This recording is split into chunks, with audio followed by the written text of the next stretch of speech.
आमर संस्कृति आमर संस्कार सर्वदा रहु आम सहित।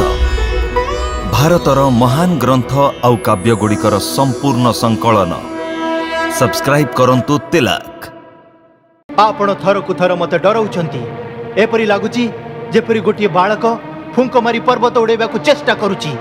ब्राह्मण देवता जी वीर से बेसी कथा कहती नहीं, से माने युद्ध करती।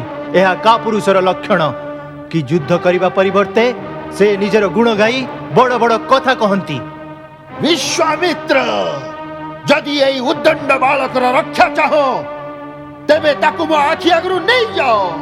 आपण आखि बंद कर दियंतु प्रभु, मु देखा जेबी नहीं। विश्वामित्र, यह कुमार क्रोध पराक्रमर कथा कुह।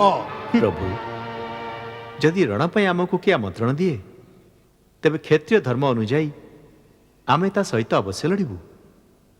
यद्यपि से स्वयं काल भी होई थाउ, परंतु आम रघुवंशीयंकर यह मध्य धर्म जे कि आमे गाई ब्राह्मण और स्त्री उपरे कदापि हाथ उठाऊ नहीं।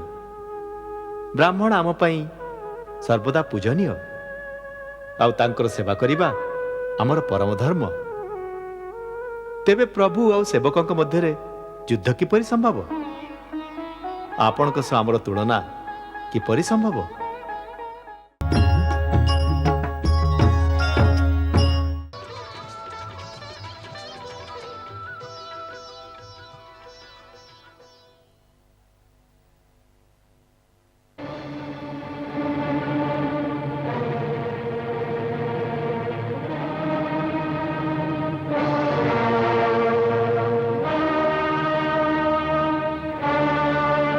परशुराम, देखो भगवान परशुराम आसीगले।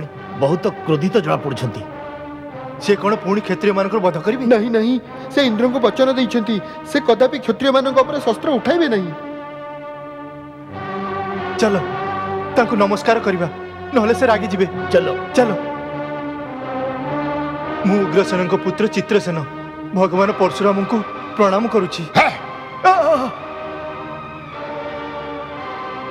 मु राजा बुद्धसेन आपण को प्रणाम करुछि। मु राजा देवदत्त को पुत्र सोमदत्त आपण को प्रणाम करुछि।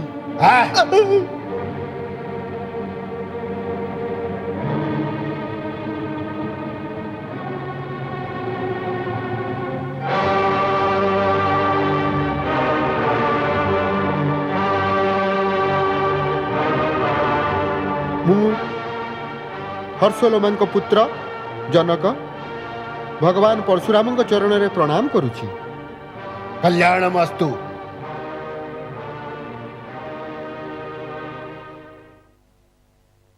ये मोर पुत्री सीता आपणकर आशीर्वाद चाहे। सौभाग्यवती भव।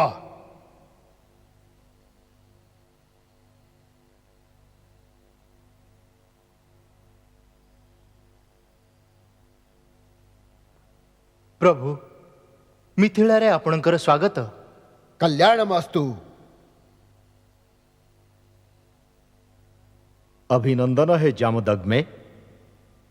नमस्तुभ्यं ब्रह्मर्षि। वत्स, आगकू आस, भगवान परशुराम चरण वंदना कर।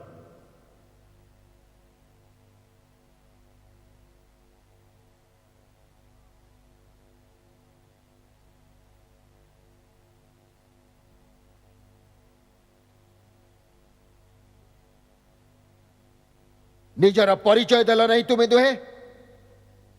आपण तो स्वयं भगवान आउ भगवान तांकर प्रत्येक भक्त को चिन्हती। यह भावी जे आपण निजर एई दास को निश्चय जानिथिबे, यह जानी परिचय देवा आवश्यक मन कले नहीं। एमाने अयोध्या नरेश दशरथंक सुपुत्र राम और लक्ष्मण। आपण बहुत शुभ अवसर रे आछंती प्रभु। आसंतु, आसन ग्रहण करंतु। एई मीठा मीठा कथारे तुम्हें मते बहकाई पारिबो नहीं मूर्ख जनक। मु महेंद्र पर्वत रे तपस्या करुथिली कि शिवधनु भांगिबार घोर शब्द सुनागला। मु जानिबाकू चाहे आमर आराध्य देवता शिवंकर धनु भांगिबार दुस्साहस किए से कला कहूनु कहीं मूर्ख कह कह कहार मृत्यु मते पर्यंत टाणी आनी जल्दी कह नहले जे पर्यंत तोर राज्यर सीमा से पर्यंत पृथ्वी को मु ओलट पलट करी रखिदेवी तोर समस्त राज्य नष्ट करिदेवी नष्ट करिदेवी। प्रभु शिवधनु को भांगी देबा एपरी दुस्साहस केवल आपणकर दास ही करि परिबो सेति कौन आज्ञा देबे आपण मते कहंतु। सेवक सही जे सेवा करे जे शत्रुता करे ताकू शत्रु भावी ताकू दंड देवा उचित जे शिवधनु को भांगी से सहस्र बाहुबली मोर शत्रु। सावधान जनक विश्वामित्र ओ एठी एकत्रित होइथिबा राजा माने एवं एई समस्त सभा को मु सावधान करी देउची कि जेउठी से अपराधी लुचि छी ताकू बाहर को आनी छेड़ा कर दिया जाऊ अन्यथा मु सेई शिवद्रोही को मृत्यु दंड देवी। एहा बुझिनियो जे तम मानक मध्यरु जनकर मध्य प्राण रहिबो नाही। गोटे धनु भांगी गला बोली एते क्रोधित हेबार आवश्यकता कोन? आमे तो बाल्यावस्थारे अनेक धनु भांगिचु सेते बेले तो केही क्रोध करि नाहंती। राजार पुआ टिके बुझी सुझी कथा कह समग्र विश्व रे सम्मानित महाशिव धनु को पिलांक धनु बळी बाबुचु एटा सेई धनु जेउथिरे शंकर तीव्राईर बद्ध करिथिले। ब्राह्मण देवता आपण को धनु धनु रे फरक जना पडुथिबो आमे तो क्षत्रिय धनु बाण रे खेलिबा हमर नित्य कर्म आम पाई तो सबु धनु एका भଳି। न बुझिबार गोटे सीमा अछि लागुछि जेपरि जीवन प्रति तोर मोह नाही। मोर मोह थाउ कि न थाउ किंतु लागुछि आपण को एई पुराना शिवधनु पाई बहुत मोह अछि जहा भांगी जिबा फल रे आपण पिलांक भଳି बिळी बिळौचंती। रघुबर याकू हाथ लगाइले ओ या भांगी गला एथिरे तांकर कोनोसी दोष नाही। हे एबे क्रोध त्याग करंतु मुनिवर बहुत धमकेलेनी आपण। लागुछि जे तू तोर मातांको पुत्र हीन करिबाकू चाहुछु मु तो तते बालक भाभी ए पर्यंत बंचई रखिथिली आउ मु आपण को गोटे ब्राह्मण भाभी ए पर्यंत हाथ उठेई नाही। आम कुल रे ब्राह्मण को बध करा जाय नाही तांकर रक्षा करा जाय। सठ अशिष्ट निरंकुश बालक तू बोध हुए मते केवल एक वेदपाठी ब्राह्मण बोली भाविछु तू जानी नहु मु क्षत्रिय कुल नाशक बाल ब्रह्मचारी अति क्रोधी सही परशुराम जे कि बहुत थर एई पृथ्वी को क्षत्रियंक ठारू विहीन करी देछि क्षत्रिय राजांकर सकल नाश करी एई पृथ्वी थर को थर ब्राह्मण को दान करिछि एई कुराड़ी द्वारा मु सहस्र बाहुर भुजा काटिछि एई कुराड़ी द्वारा मु केते थर क्षत्रियंकर लहु पान करिछि ओ आजि तुमरी लहुरे एई कुराड़ी रो शोष मेंटेइबी। आपण थर को थर मते डराउछंती एपरि लागुची जेपरि गोटे बालक फुंक मारी पर्वत उड़ेबा को चेष्टा करूची। ब्राह्मण देवता जी वीर से बेसी कथा कहंती नाही से माने युद्ध करंती एहा का पुरुषर लक्षण कि युद्ध करिबा परिवर्ते से निजर गुण गाई बड़ बड़ कथा कहंती। विश्वामित्र जदि एई उद्दंड बालकर रक्षा चाहो तेबे ताकू मो आखि आगरु नै जाओ। आपण आखि बंद कर दियंतु प्रभु मु देखा जेबी नाही।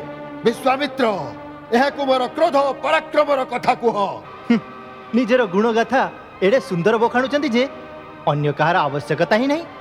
ए पर्यंत आपणकर महान गाथा को बखाणी बखाणी यदि संतुष्ट ही नांती तेबे सुनांतु किपरि आपण कर्तव्य वीर कुमारंकर दोष देखि क्रोधित होई लक्ष लक्ष क्षत्रियंकर संहार करिथिले पितांक ऋण किपरि सुझेइथिले मातांक गळा एई कुराड़ी द्वारा किपरि काटी देइथिले सुनांतु सुनांतु आपणकर महान कार्यर पुण्य गाथा। बस बहुत ही गला एबे मते केही दोष देब नाही ए बालक एबे निश्चय मरिबो। आश्चर्य लागुछि कि मो कुराड़ी सामने रे थाई सुद्धा से पर्यंत किपरि बंचिछि मते भी आश्चर्य लगुच कि मोर देवतुल्य भाई को मृत्युदंड देवा कथा केही मो सम्मुखरे करिब ओ मो बाणरे ए पर्यंत बंचिब। लक्ष्मण,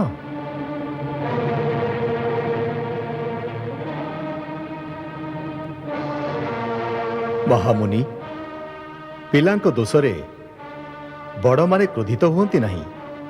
शांत हो जातु भगवान। तुमे चुप रुह कौशिक नंदन। आपण को क्रोध शोभा देउ नहीं प्रभु। जदि बालक किछि चपलता देखाए, गुरु माता पिता एहार आनंद नियंती, क्रोध करंती नहीं।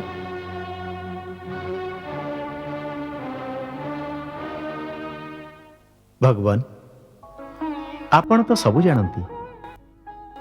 बालकर कथा को धरंतु नहीं। आउ फेर से तो आपणकर कौन से अपराध करी नहीं। आपण को अपराधी मु मोरी हाथ ही ये धनु भांगी। जदि दंड देवे तेबे मते दियंतु। मते आपणकर दास भावी मो उपरे कृपा करंतु, किंबा क्रोध करंतु, किंबा मोर प्राण नहीं जातु। जेपरि कि आपणकर ए क्रोध शांत हो जीवो, मु सही उपाय करबा पई प्रस्तुत। तुमे भी किछि कम धूर्त नुहे। भगवान शंकरंकर धनु भांगी एबे तुमे मते ज्ञान सिखौछ। सेपटे तुमर छोट भाई तुमर सम्मति पाई मते रगई मोर बल को धीरे धीरे क्षीण करी देउछि। आउ एपटे तुम मो पाखे हाथ जोड़ी बड़ अनुनय विनय करूछ। परंतु तुमर एही छल कपट आउ चलिबो नाही। तुमे कोन भाबुछ निजकु निजे राम बोली कही तुमे परशुरामर सम्मुखीन होई परिबो? तेबे उठाओ शस्त्र ओ मो सहित युद्ध कर। मु तुमको निशस्त्र मारिबी नाही। वीरोचित मृत्युर अवसर देवी। आउ युद्ध करिबो नाही तो भाई समेत तुमको एबे मारी देवी। प्रभु, जदि रण पर आमको किए आमंत्रण दिए तेबे क्षेत्रीय धर्म अनुजाई आमे ता सहित अवश्य लड़बू। यद्यपि से स्वयं काल भी ही थाउ, परंतु आम रघुवंशीयंकर यह मध्य धर्म जे कि आमे गाई ब्राह्मण आ स्त्री उपरे कदापि हाथ उठाऊ नहीं।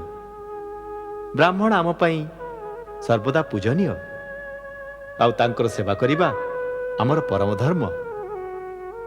तेबे प्रभु आउ सेवकंक मध्यरे युद्ध किपरि संभव? आपणक सह आमर तुलना किपरि संभव? भगवान, मोर तो अति छोट नाटिए राम, परंतु आपणकर परशु समेत परशुराम। आपण निज राम को एपर्यंत चिन्हि पारलेनी, परंतु मु तो आपणक प्रभुता को जाने। आपणक पाखरे हारिले सुद्धा तामर जीत। विप्र वंश की अस्प्रभुताई अभय होई ही जो तुम ही डराई।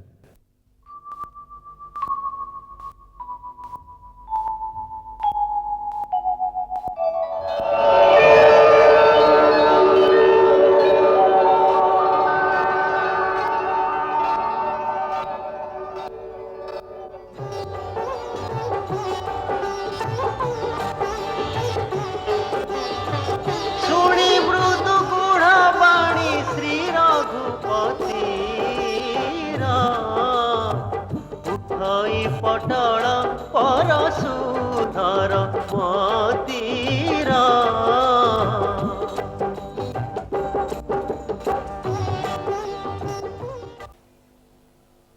राम एही धनुष विष्णु मोर पितामह महर्षि ऋचिकंक पाखरे धरोहर रूपे रखिथिले। जदि विष्णुंकर एही धनु उपरे तुमे बाण चढ़ाई पारिबो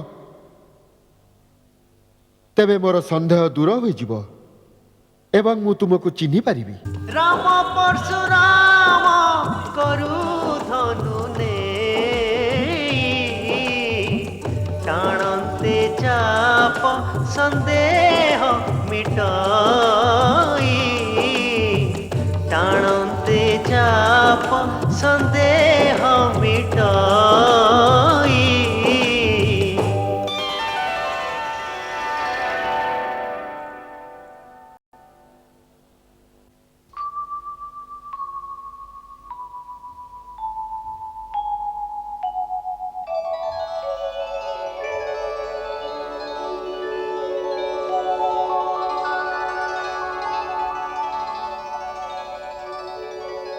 ରଘୁନନ୍ଦନ, ଆପଣ ଜାଣନ୍ତି ଯେ ଏହି ଦିବ୍ୟ ବୈଷ୍ଣବ ବାଣ କେବେ ହେଲେ ଖାଲି ଯାଏ ନାହିଁ। ପରନ୍ତୁ ପ୍ରଥମତଃ ଆପଣ ବ୍ରାହ୍ମଣ, ଆଉ ଦ୍ୱିତୀୟରେ ଗୁରୁ ବିଶ୍ୱାମିତ୍ରଙ୍କର ଭଉଣୀଙ୍କର ଆପଣ ପୁତୁରା। ସେଇଥିପାଇଁ ଅମୋଘ ବାଣ ମୁଁ ଆପଣଙ୍କ ଉପରେ ଛାଡ଼ିପାରିବି ନାହିଁ। ଏବେ ଆପଣ କୁହନ୍ତୁ, ମୁଁ କାହାକୁ ନଷ୍ଟ କରିବି? ଆପଣଙ୍କ ନିକଟରେ ମନର ଗତି ଦ୍ୱାରା ସର୍ବତ୍ର ଯିବା ଆସିବା ପାଇଁ ଯେଉଁ ଶକ୍ତି ଅଛି ତାକୁ, କିମ୍ବା ଆପଣ ନିଜ ତପ ବଳରେ ଯେଉଁ ପୁଣ୍ୟ ଅର୍ଜନ କରିଛନ୍ତି ତାକୁ ନାଶ କରିବି? ହେ ରଘୁନନ୍ଦନ, ମୋର ଆବାଗମନର ଶକ୍ତିକୁ ନଷ୍ଟ କର ନାହିଁ। କାରଣ ଯେତେବେଳେ ମୁଁ ମୋର ଗୁରୁ କଶ୍ୟପ ଋଷିଙ୍କୁ ଏହି ସାରା ପୃଥିବୀ ଦାନ କରିଥିଲି, ସେତେବେଳେ ସେ ମୋତେ କହିଥିଲେ ଯେ ମୁଁ ତାଙ୍କ ରାଜ୍ୟରେ ଆଉ ରହିପାରିବି ନାହିଁ। ସେବେଠାରୁ ମୁଁ ପୃଥିବୀରେ କେବେ ହେଲେ ରାତିରେ ବିଶ୍ରାମ କରେ ନାହିଁ। ମୋତେ ରାତିରେ ମହେନ୍ଦ୍ର ପର୍ବତ ଉପରକୁ ଯିବା ପାଇଁ ସେହି ଶକ୍ତିର ପରମ ଆବଶ୍ୟକତା ଅଛି।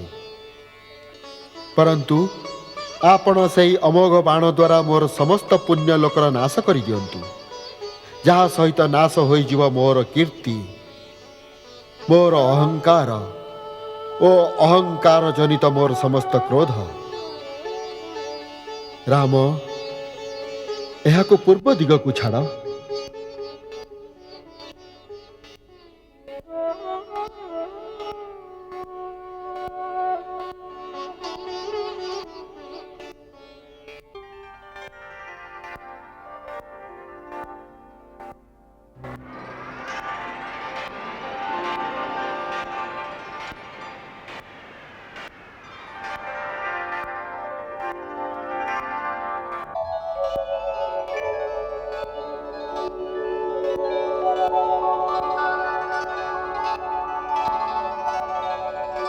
ଜୟ ରଘୁକୁଳ ତିଳକ,